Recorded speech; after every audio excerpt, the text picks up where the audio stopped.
headsets are up here.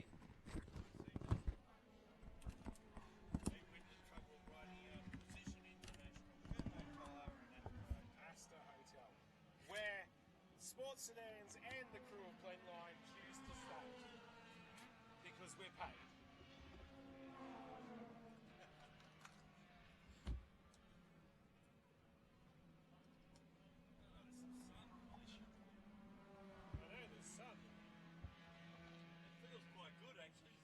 I was going to say, it's quite nice under here at the moment, isn't it? Until the wind picks up later. Not what I expected at all. Yeah, exactly.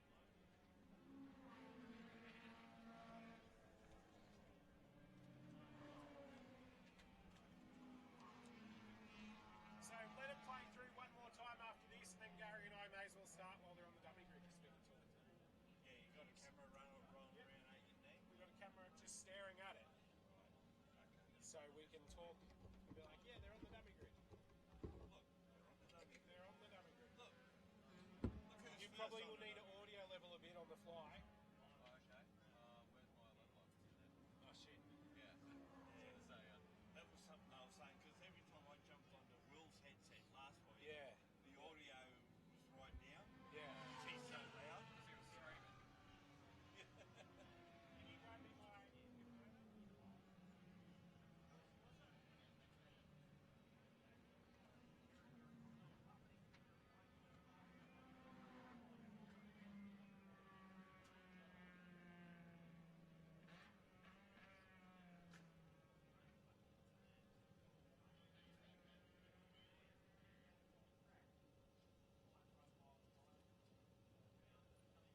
just take this dummy grid.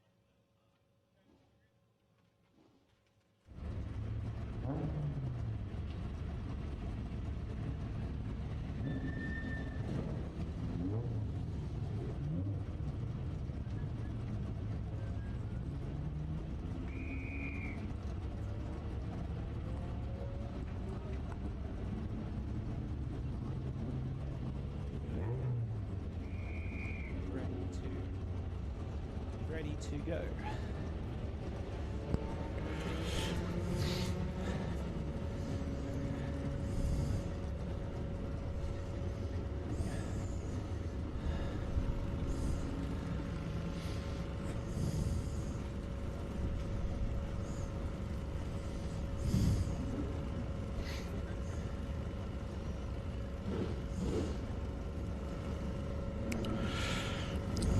Good morning everyone, and welcome to Wakefield Park for the third round of the New South Wales Motor Racing Championships.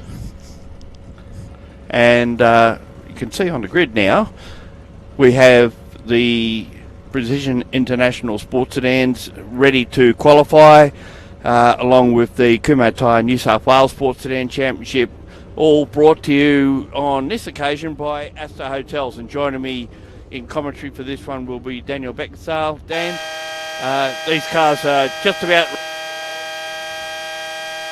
And we've been looking forward so much to seeing Sports Sedans out. They missed out last year. They're back big and strong in this year. And after a little bit of a delayed start, we had a lot of fog, a very cold morning. But fortunately, it's quite nice now. It has come up quite nice, hasn't it, as we wait for these guys to roll off the dummy grid here, and we'll see what we can get from what will no doubt be a big weekend of racing for the National and New South Wales Sports Sedans, proudly brought to you by Astor Hotel. Stayed at the Astor Hotel last night, Gary. Great place to stay. And we'll be there. Well, Blendline choose to stay there whenever we can. Mm-hmm. Probably you've got to get in early a lot of the times because it's usually booked out, and they do some exceptionally good meals there as well. As a nice little shandy if you need one at any stage. The cars are now rolling out on the grid, and as you can see, it is a superb grid of national and state sports sedans as they roll out, and leading the way was the Aston Martin of Mark Duggan, but Mark's not driving this weekend, feeling a little bit under the weather, and has slotted Andre Heimgartner into that car, the Ned's Ford Mustang driver from the Repco Supercar Series. Jumped at the opportunity to perhaps have a drive and got down here yesterday, had some laps in the car, and he said it's got lots of power. Just a matter of adapting his style of driving and getting around that. It's a long way from the supercar, isn't it, to be able to have something like that to drive around here at Wakefield Park? Well, he likes the idea of the car. Mark also feels it's good for the sports sedan profile to have a supercar driver out there running around in it. We've got Tom Randall in the Saab. Yep. We've got Steve Tomasi in the Calibra as well. Yeah. So we've got a good selection. Plus the New South Wales guys, and they'll be on the pace. And don't forget, we've got the likes of Michael Robson in his Monaro. We've got Shane Woodman in the BMW, which has had a fairly significant upgrade in the course of the time where we haven't been able to race. And lots of others that we'll try and get to.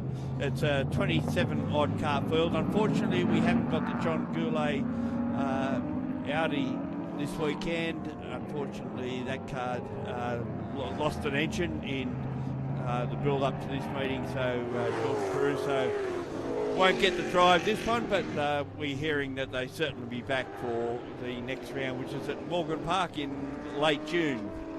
Should be a good weekend up there as well, as the guys now start their laps. Now, what's going to be interesting to notice here is the fact that we've split qualifying into two groups. This is the faster group, have gone out first.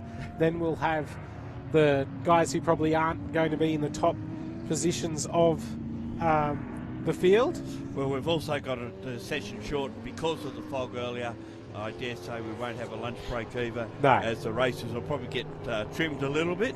But it would have been pretty hard to define 50% of the fastest cars as opposed to 50% of the slowest cars, because there's lots of quick cars here.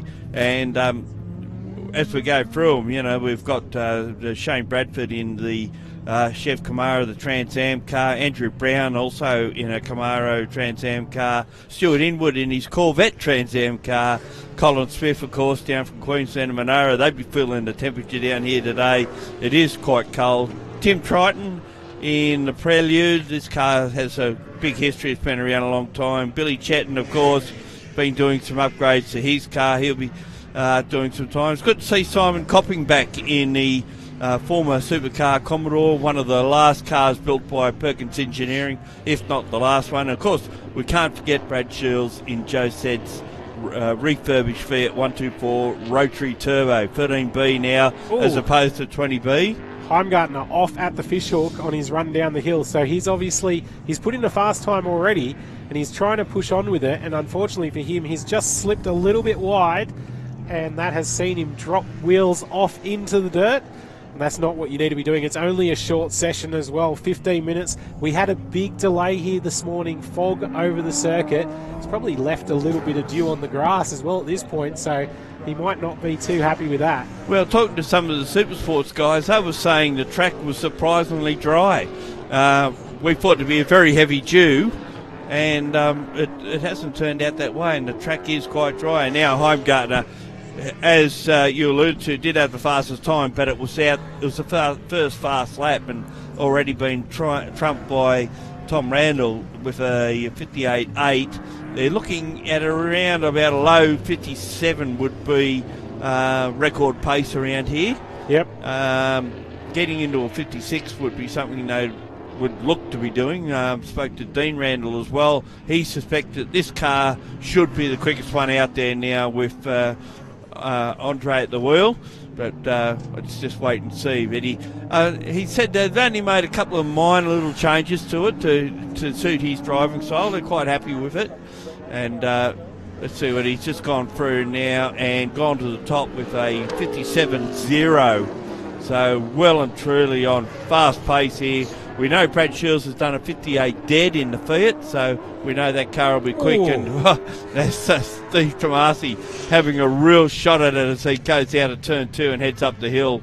And for those that probably aren't that familiar with this track, it's fairly tight.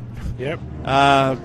Probably not the best place to see sports sedans at the national level. Oh, But Tomasi's going to hold up Randall here, so that shows you.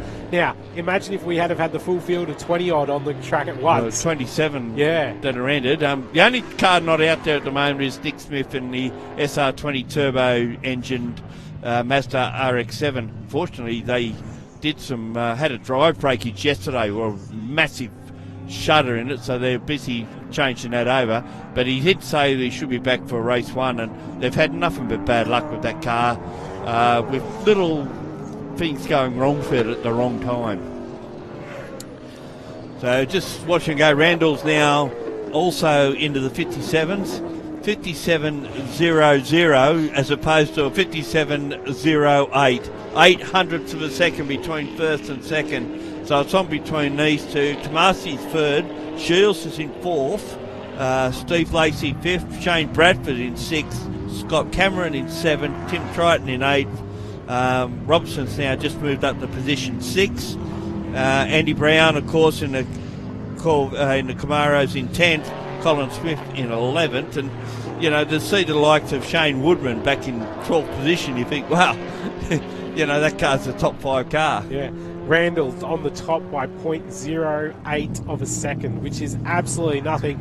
I think that is going to show that it's going to be on between these two for the rest of the weekend, as long as both cars stay on. Heimgartner's just Heimgartner gone to the faster. top, so we've got to wait for our little graphic to update on the side of the screen. 56.14. Wow.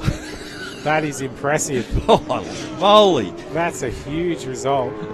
So we thought Heimgartner was going to be quick, but he's blown it away at the moment. So Randall's going to have to search for something in the SAB and see what he can do. You can see our timing graphic has shown that Heimgartner's now got the fastest time. And it's flicking back and forth. Randall's got it again. Gone faster again. Randall's gone a 56.1 as opposed to the 56.6. I call it 56. Yeah. Maybe the track. Tomasi 57.6. He's a second off that. Shields a 58.2. So times are just flying at the moment, and they continue to come down. And I think the track's pretty good, but I didn't think it was that good. Maybe there was some sort of issue, but yeah, good to see such fast times coming in from them already. And I tell you what, you're probably going to have to look for this afternoon what happens, because it's going to get warmer ambient, but I doubt the track and the surface temperatures are going to get that much warmer. We've still got fog overhead. At the moment it's low cloud, so it's not really fog, is it? Well, fog is low cloud, but you know what I mean. Well, here's Daniel's weather report. It's not going very well. It's gone shocking, actually. But when you look at when the sun comes out, you can actually feel it. It's warm. It's nice. It's not that cold. Yep. It's freezing this morning. I think even the Victorians were complaining about it.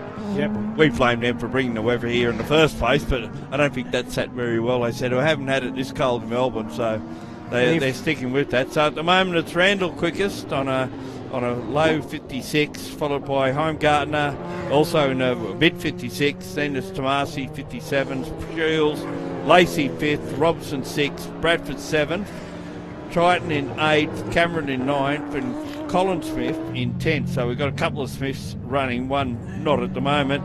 Andy Brown in 11th and Shane Woodman in 12th. Now, basically, apart from Nick Smith, no one really had any dramas yesterday. They were all cruising around doing what they had to do. And you can see Randall's probably just... let everybody by. He's going to cool it off for a lap or two. Well, he's only got 32 seconds left. This might be over for him. He's just getting out of the way of the fast cars. Yeah. We've also got to thank, along the bottom of your screen there, Astor Hotel Motel for their support of this round of the Kumho Tyre New South Wales Sports Sedans Championship with the National Sports Sedans, who are supported this year by Precision International. If you need some engine parts, they are the ones to call, making a big mark in the Australian motorsport landscape with their support of the National Sports Sedans as they journey themselves around the country this year. Check out their website for more information on the calendar ahead. And if you're down in Goulburn, make sure to support the Astor Hotel Motel. They're supporting grassroots motorsport here on Blendline TV. A great place to stay. They put a lot into the local community and are a cornerstone, effectively, of when you come down here for any Wakefield meeting, whether it's track day or race meeting. It's a great place to get a feed, have a sleep, have a shower, come back out to the track. Yeah, good chance to catch up socially with a lot of the people involved in the teams, whether they be drivers, crew, managers, whatever. We love going there.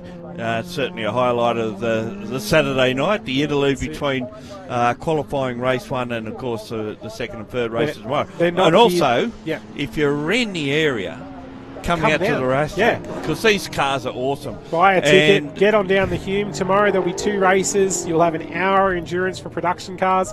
National Formula 40 here. It's well worth the drive down the Hume Highway from Sydney to get to Wakefield Park this weekend. Hopefully the weather will be better tomorrow and we'll get away on time. And also, make sure to support the local community that's supporting this event. Heimgartner just went quicker, but didn't get to Randall's time of 56.49 as opposed to the 56.1 that Randall did earlier. Tomasi in third spot, a 57.2, followed by Shields on a 58.1. We know he's done a 58 dead, so he's right on pace. A 58.4 from Lacey, 59.9 from Robson. Bradford, a 61 dead. Triton, 61.1. Cameron, a 61.9. Colin Smith, a 63.4. And Andy Brown, a 64.5. Now, we have basically the Division 2 and Division 3 guys lining up there. I mean, when Stuart Inwood and Chris Jackson are leading the second group, it's not exactly Division 2, is it? Well, they've had to split him down the middle, didn't they? And I've seen Stewie before. He looked like he lost $1 and found 5 cents, but I think he'll be all right once he's in the car. I think he's just anticipation might be the way that he's preparing this. And Simon Copping's in there as well. Phil Ryan, they're the first 4 that we can see rolling out of the pit lane. Also, got to say, great to see Simon Copping back. He's been away for a little while with a few health dramas, but it's good to see him back trackside, supported by Dillman Automotive. Of course, Grant not here this weekend, but Peter is down there working with Simon Copping. They look after his car a lot of the time. And great to see him back out there. Simon Copping's a great character of New South Wales Sports Sedans and National Sports Sedans, really. Drives an ex-HRT Commodore, ex-Perkins Commodore. Millet has the HRT one. Yeah. So if you want to see supercars continuing on in their life with the proper shifters and everything, Sports Sedans is the right place. Yeah, so these guys that want to move themselves up into the top half would have to be getting around in probably just under a minute, maybe, or just on, to see if they can jump up in the pecking order somewhat. So our 2 fastest guys out of this session will probably be Jackson and Inwood. They are the ones that will set the pace here, I would imagine. And if anyone knows this place pretty well, it'll be Stewie Inwood. He's done a lot of laps around here in that Trans Am Corvette, which originally came out of the States. He bought it out of New Zealand when it was racing over there in their GT series, which allowed a multiple number of classes into it, because I think Trans Am was basically finished in New Zealand by that stage, and brought it over here to race. And it's been reliable this year. It's certainly done him really well. Had some issues last year and the year before, but this year the car's been going fine. I mean, last time we raced here, unfortunately, had a chassis break in it, but they managed to fix that. That was the end of last season, wasn't it? Yeah. But they got it fixed between. Yeah, under it with the stick welder to get it all back together for the race. Brilliant effort by those guys. I had to talk to the crew on that one. I couldn't interrupt him while he's working. Puts his heart and soul into Sports Sedans racing, and that car. Chris Jackson behind in the Kumo Tyres Calibra. Of course, huge support from Kumo Tyres for their support of the New South Wales Sports Sedans. They've got a huge range of sponsors as well. CSJ International, Chris Jackson's engineering company, also on board to support New South Wales Sports Sedans. And you can see Simon Copping is on it already. Had a little bit of a wobble through the kink onto the back straight. Not quite there. And Dillman Automotive look after that car, and unfortunately we haven't got Grant Dillman here, which would have been fantastic if he'd have brought the Falcon Chev out to have a run. As we've said, we're missing a couple, but unfortunately these cars are on the threshold of reliability to get the performance out of them, so that's why you probably don't see them running as frequently as some of the other categories. Yep. And also that they do require quite a bit of maintenance on the weekend as well. They certainly get the full once over while we're all heading off to our digs for the night. You'll find that they're out there working on them.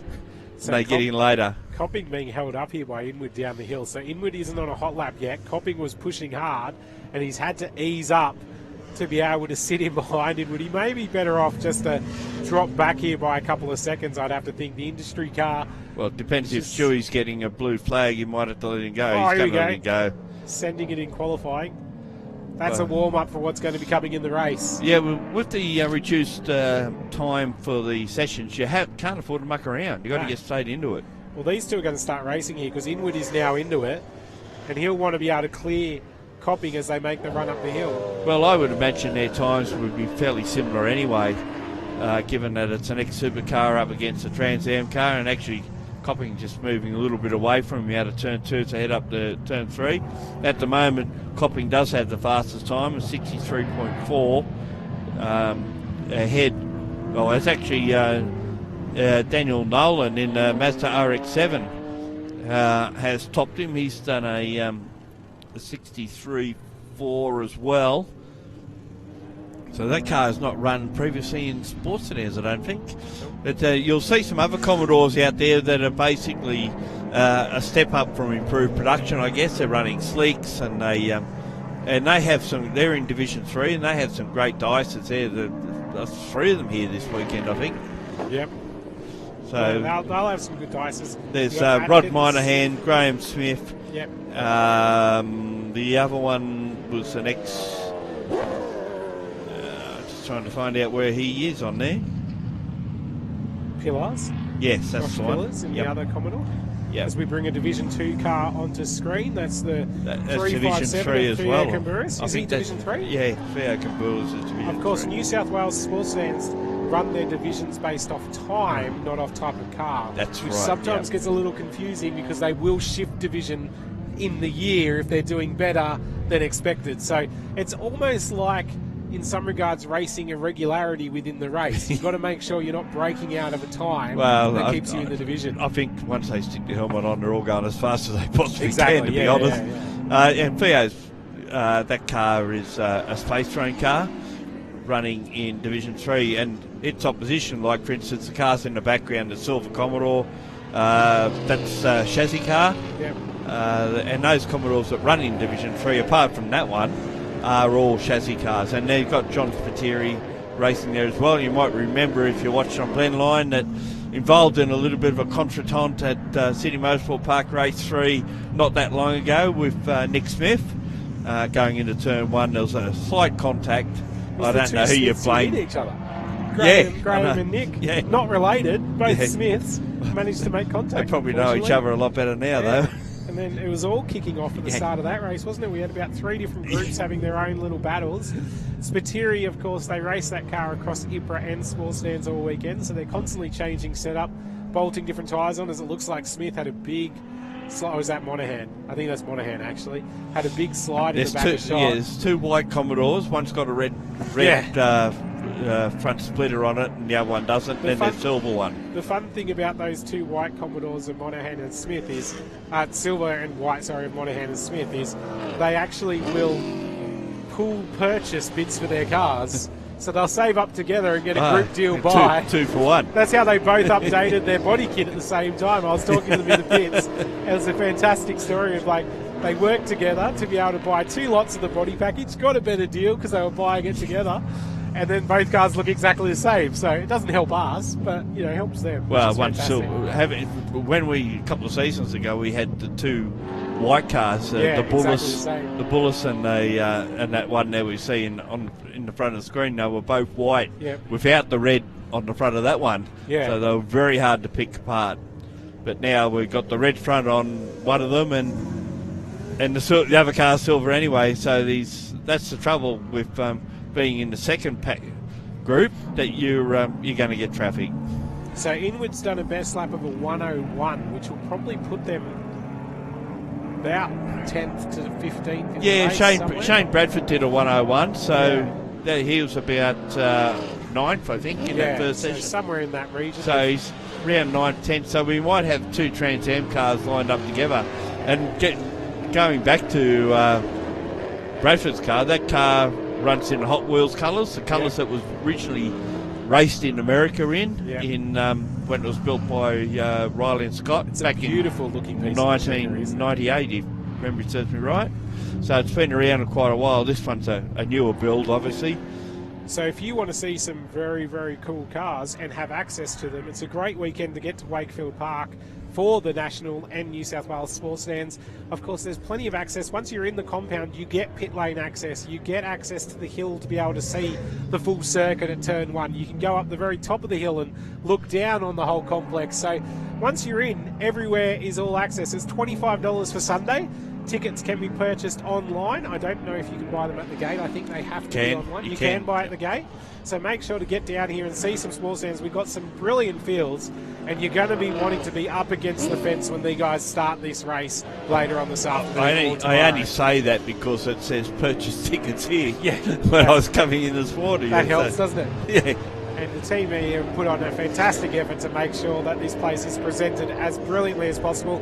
Again, across the bottom of the screen, huge thanks to the Astor Motel Hotel for their support of Sports Sedans this weekend. Make sure to grab a feed at the Astor. Go and stay there. Support the local economy that's supporting grassroots motorsport here this weekend with the New South Wales Sports Sedans, who is proudly brought to you by Kumho Tyre and Prime Race Tyre.